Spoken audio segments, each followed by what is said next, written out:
नमस्कार, आप देख रहे हैं वार्तिक टीवी और मैं हूं सुभाष शर्मा। वार्तिक टीवी के इस खास कार्यक्रम सियासी चाल भूचाल में आप सबका स्वागत है। जैसा कि आप जानते हैं, वार्तिक टीवी का ये वीकली फीचर है जिसमें हम राजनीति को डिस्कस करते हैं, राजनीति के ऊपर तबसरा करते हैं, राजनीति के ऊपर एनालिसिस करते हैं। और इस प्रोग्राम में हमेशा की तरह हमारे साथ होते हैं राजनीति में लंबा चौड़ा अनुभव रखने वाले राजनीति के चाणक्य पूर्व मंत्री चंद्रादित्य सिंह भी। और हम हमारे सभी दर्शकों से एक बात पुनः आग्रह के तौर पर कह देना चाहते हैं कि राजनीति को समर्पित हमारा एक कार्यक्रम आप जरूर देखा कीजिए, क्योंकि राजनीति किस तरह के चाल में और भूचाल में चलती है, किस तरह से आपको हमेशा ही एक मृग मरीचिका में फंसा कर रखती है। और हमेशा ये जो वोट लेने वाले लोग हैं ये आते हैं, वादे करते हैं और आपका वोट लेकर चले जाते हैं। इसके बाद इनकी क्या स्थिति होती है और सत्ता के लिए क्या क्या काम करते हैं और अपनी कुर्सी बचाए रखने के लिए किस तरह से ये रंग बदलते हैं।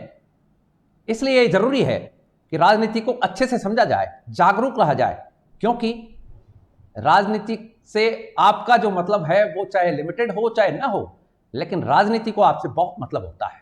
इसलिए हम हमेशा आपसे आग्रह करते हैं कि राजनीति को समझने के लिए हमारा ये जो प्रोग्राम है ये आप अवश्य देखा कीजिए। हमारे इस प्रोग्राम में आपको राजनीतिक दलों की, राजनीतिक नेताओं की उन सभी चालों को और इसके बाद जो उत्पन्न होता है भूचाल, उसके बारे में पता लगता है। तो चलिए करते हैं प्रोग्राम की शुरुआत, आगे बढ़ते हैं और हमारे इस कार्यक्रम के सूत्रधार चंद्रादित्य सिंह भी का हम स्वागत करते हैं। धन्यवाद सुभाष जी, बहुत धन्यवाद। ओके, ठीक है, तो प्रोग्राम की शुरुआत करते हैं और आपका स्वागत है। अब आ गई आपकी आवाज। तो हम आपसे सबसे पहले जो बात रखना चाहते हैं हमारी तरफ से वो ये है कि भारतीय जनता पार्टी यानी एनडीए ने इस बार राष्ट्रपति के चुनाव में जनजातीय समूह से द्रौपदी मुर्मू को उम्मीदवार बनाया है। क्या लगता है आपको, ये भारतीय जनता पार्टी का मास्टर स्ट्रोक साबित होगा?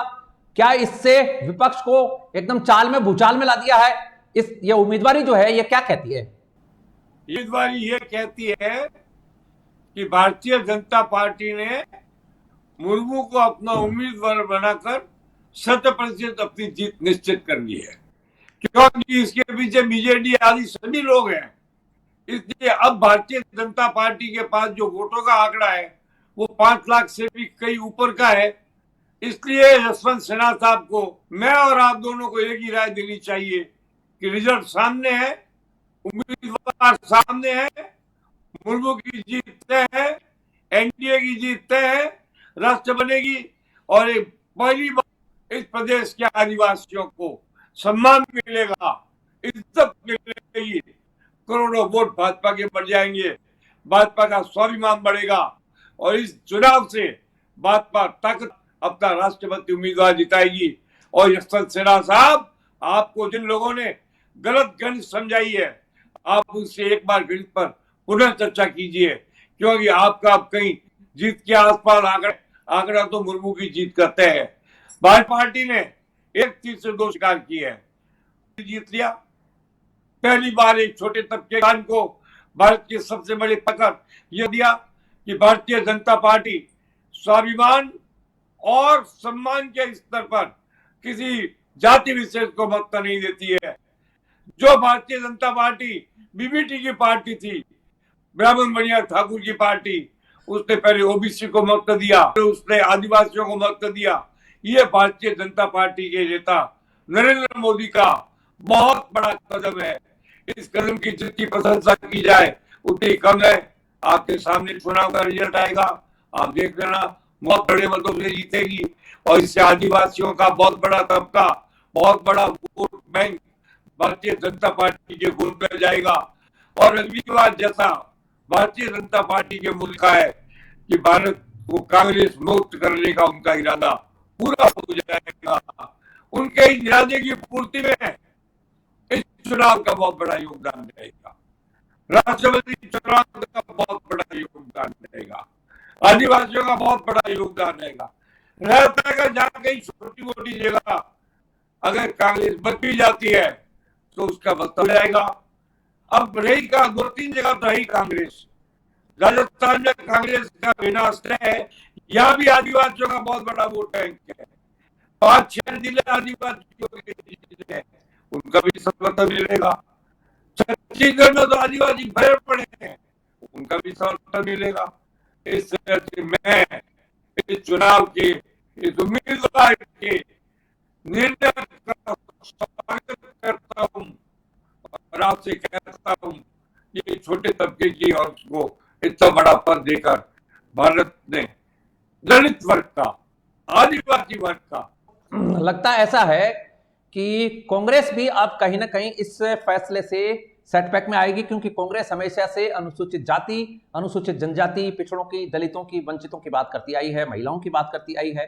ऐसे में द्रौपदी मुर्मू की ये जो कैंडिडेचर है, ये जो उम्मीदवारी है, इससे हो सकता है कि कांग्रेस को भी एक बार रीथिंक करने की जरूरत पड़े। और बाकी ये जो दल हैं जो कि हमेशा ही आदिवासियों की और पिछड़ों की बात करते हैं, जो यशवंत सिन्हा को समर्थन देने वाले दल हैं, भारतीय जनता पार्टी को हमेशा से राइटिस्ट विंग की, जैसा आपने सही कहा कि ब्राह्मण बनिया और राजपूत की पार्टी माना जाता था, सवर्णों की पार्टी माना जाता था, लेकिन भारतीय जनता पार्टी ने पहले रामनाथ कोविंद को, जो दलित समाज से आते हैं, अब आदिवासी समाज की महिला को कैंडिडेट बनाया है। ऐसे में ये जो दल हैं जो जसवंत सिन्हा के साथ हैं, इनको जवाब तो देना पड़ेगा। और आदिवासी समुदाय के बहुत सारे नेता ऐसे भी हैं जो कि अब आगे खुलकर सामने भी आ गए हैं। उड़ीसा में बीजू जनता दल ने भी, जिस तरह से आपने भी इशारा किया, समर्थन दे दिया है। नॉर्थ ईस्ट से भी समर्थन की बातें चल रही हैं।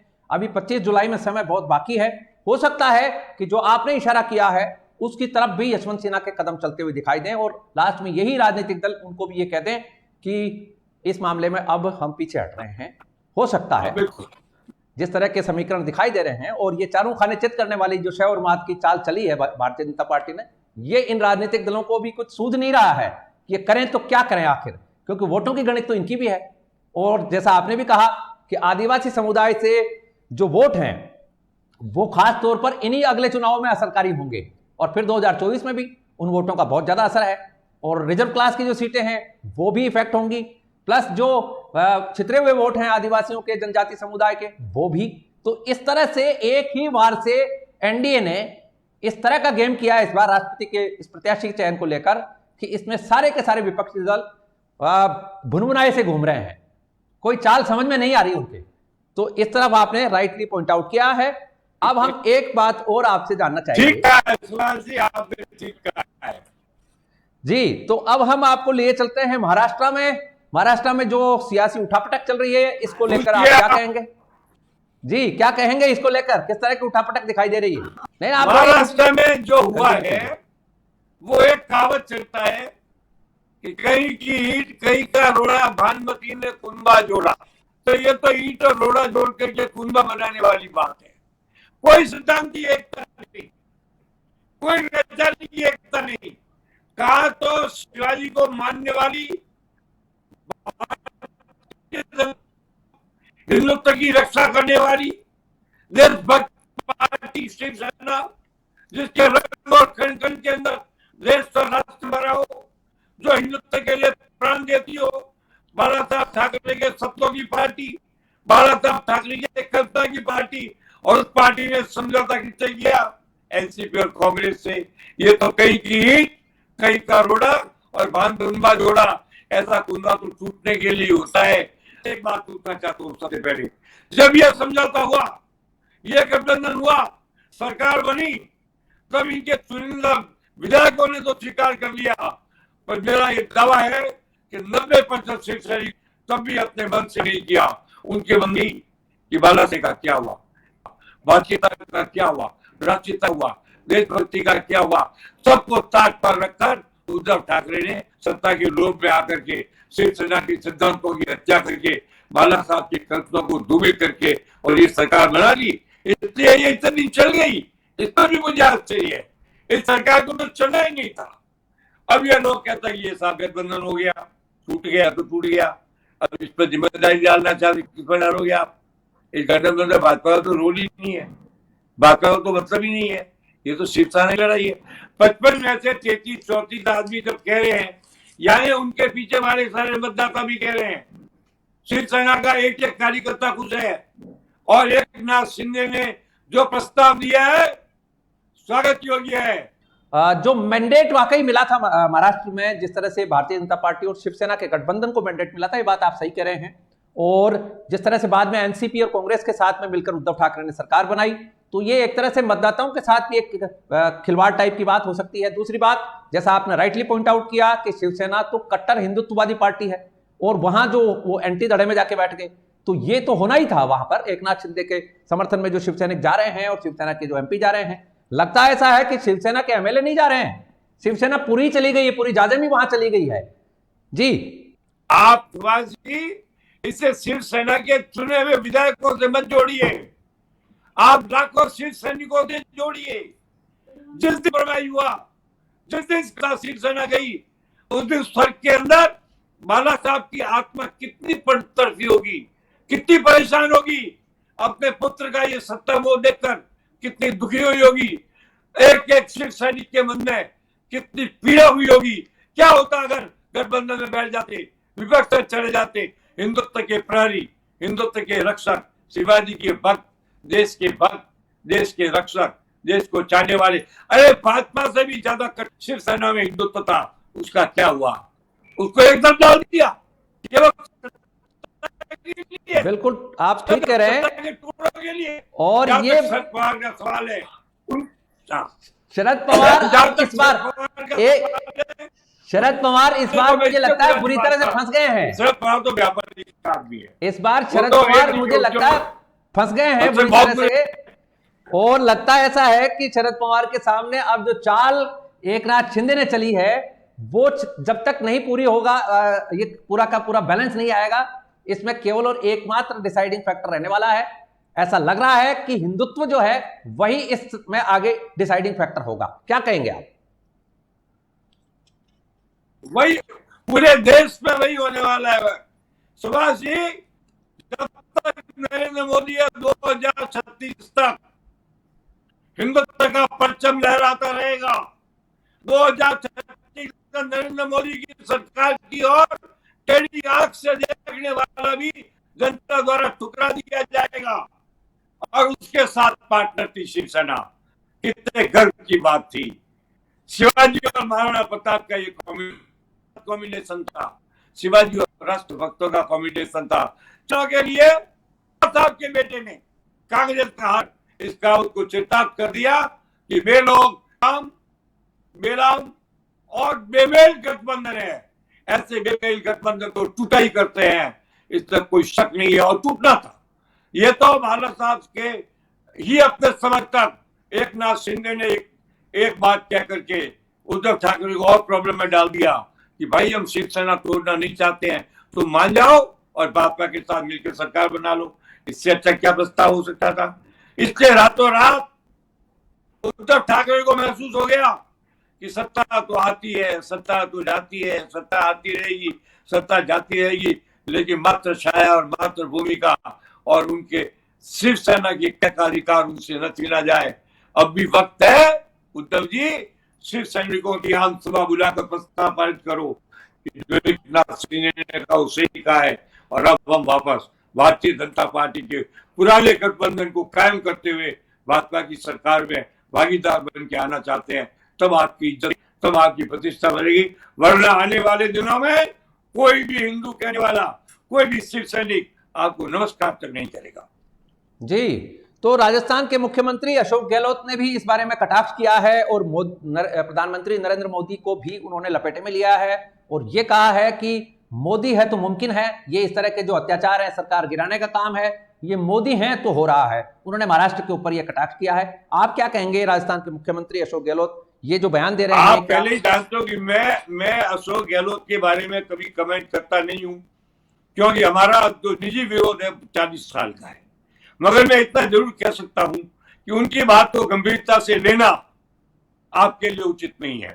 तो कुछ भी कह सकते हैं, मोदी या तो मुमकिन है, गहलोत या तो सकते हैं, इसमें क्या बुराई है? कहा अपनी पार्टी के प्रति वफा दिखाई है, निष्ठा दिखाई है, दिखाने दो। चूंकि उनके विद्रोह फेल हो गया था तो वे बड़े पसंद थे और होना भी चाहिए था। आज उनका ये कहना कि मोदी है तो मुमकिन है। मैं अशोक गहलोत से एक सवाल आपके माध्यम से पूछना चाहता हूं, मैं उनसे बात करता भी नहीं, पूछूंगा भी नहीं, आप पूछ। ये बताओ इस सारे कांड के अंदर भाजपा का रोल क्या है? वह भाजपा ने सत्ता कहाँ मांगी? भाजपा ने सत्ता लेने का प्रयास कहाँ किया? भाजपा ने कहा कि हम सरकार बना लेंगे। भाजपा ने तो कहा ही नहीं है। जब भाजपा ने कुछ कहा नहीं है तो हर चीज में भाजपा और मोदी को लपेटे में लेना शौक हो सकता है, बुद्धिमानी तो नहीं की जा सकती। किसने कहा भाजपा ने कि हम सत्ता बना लेंगे? किसने इसको धमकी दी? किसने एक साथ सिंह से मुलाकात किया तू विद्रोह कर? अगर भाजपा कहती तो तभी कहती, जब 2-3 से ज्यादा इकट्ठे हो जाते, वो तो हुए नहीं, हो जाएंगे तो भाजपा जाएगी सत्ता में। अपने विपक्षों की सरकार गिराना हर राजनीतिक पार्टी करती है, करते रहेंगे और करना भी चाहिए, इससे क्या बुराई है। जब पहली बार कर्नाटक में ऐसा हुआ तब कांग्रेस, फिर मध्य प्रदेश में ऐसा कांग्रेस चिल्लाई, या महाराष्ट्र में तो कांग्रेस के बाद चिल्ला कुछ है ही नहीं। बोलते रहो मोदी चलेगा, कदम से कदम उठते रहेंगे, हिंदुत्व मजबूत होगा, देश ताकतवर होगा, मोदी जिंदाबाद के नारे और तेजी से लगेंगे। और आप देखते हैं ना, अभी तो मैं आपसे एक ही बात कहना चाहता हूं, मैं इतना विरोधी होने के बाद भी ये मैंने ही कहा था सबसे पहले कि ईडी को राहुल के साथ सम्मान से बर्ताव करना चाहिए। मैंने अपना वो वक्तव्य किसी और को देखकर नहीं कहा था, आत्मा की आवाज से कहा था। आज मैं आत्मा की आवाज से कहता हूँ, एक मिनट रोक रहे हैं आपने उसका ये प्रस्ताव क्या भाजपा से मिलकर सरकार। हाँ बोलिए जी। तो आपने महाराष्ट्र की जो चर्चा है वो लगभग आपने कंक्लूड कर दी है, और लग रहा ये है अब कि महाराष्ट्र में एकनाथ शिंदे अब शिवसेना के प्रमुख होंगे और उद्धव ठाकरे के लिए अब कोई नेगोशिएशन वाली स्थिति बची नहीं है। और लगता ऐसा है कि हो सकता है कि भाजपा भी अब मैदान में देर रात तक कूद जाए और देवेंद्र फडणवीस के साथ एकनाथ शिंदे का कोई ना कोई कोएलिशन और कोई अलायंस बैठ जाए, तो वहां सरकार का भी 1-2 दिन के बाद, क्योंकि वहां राज्यपाल अभी बीमार हैं। हो गया तो सुभाष जी, ये हो गया तो महाराष्ट्र की धरती पर शिवाजी का पुनर्जन्म हो जाएगा, इससे अच्छा नहीं सकता। अब के मंत्री या मंत्री कमेंट करता रहे, मेरी एक भविष्यवाणी आज की तारीख में लिखो, 2036 तक इस देश का नेतृत्व नरेंद्र मोदी करेगा, दुनिया की कोई ताकत सत्ता से हटा नहीं सकती। 24 में तो कांग्रेसियों का नाम ही नहीं रहेगा। आपको मैंने लाउड स्पीकर वो मांगा था, टेलीस्कोप और माइक्रोस्कोप, अब उसकी जरूरत पड़ने वाली है, आपको ढूंढना पड़ेगा। शिवसेना के अंदरूनी लड़ाई की भारतीय जनता पार्टी पर डालना कौन सी बुद्धिमानी है? क्या किसी ने हुई? या तो बाड़ाबंदी भी नहीं हुई, बाड़ाबंदी अकेले एकनाथ शिंदे ने की है।